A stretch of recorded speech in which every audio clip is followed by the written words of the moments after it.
Okay. Yan, to Friends for Alden, thank you so much for this vlog screening. Maraming salamat for always supporting me kahit nasa mga remote areas kayo, especially abroad. And don't worry, we're working on the international screenings at the moment and we'll keep you posted with the announcements so I can see you in person and thank you personally. Especially ni Sharon, Kisha, thank you so much.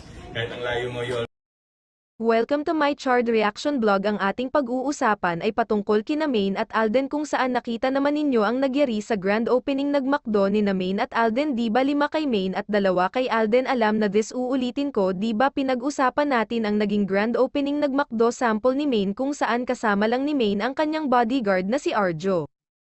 Ang tanong ko lang mga ka-Aldab, di ba dapat mag-say salita din si Kong Panot dahil asawa siya nagmayari nagmakdo sample tulad nito. Maraming salamat sa inyo lahat, masaya po kami nag-aking misis na si Maine sa mainit na suporta sa aming makdo sample. Masaya kami na nandito kayo upang saksihan ang grand opening nag-aming makdo. Di ba mga ganun na message, di ba? Kaya lang wala nakatayo sa tabi, buti pa po yung mayor na nagsalita dahil nasakupan kasi niya ang lugar kung saan ito nakatayo ang makdo ni Maine.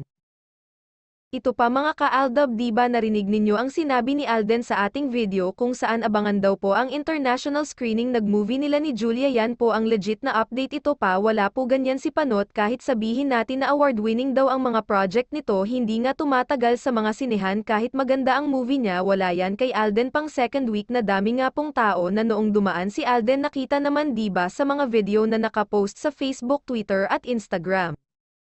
Kaya lang mukhang maraming tao dahil mga taga District 1 ang pinapunta at simpre mga Armain at Mainers. Ano ang inyong reaction at komento sa isyong ito? Huwag kalimutan mag-iwan ng inyong comment at pakishare na rin sa ibang Aldab fans dyan na hindi pa po nakasubscribe sa ating channel. Maraming salamat po sa inyo suporta. Hanggang dito na lang ang ating video.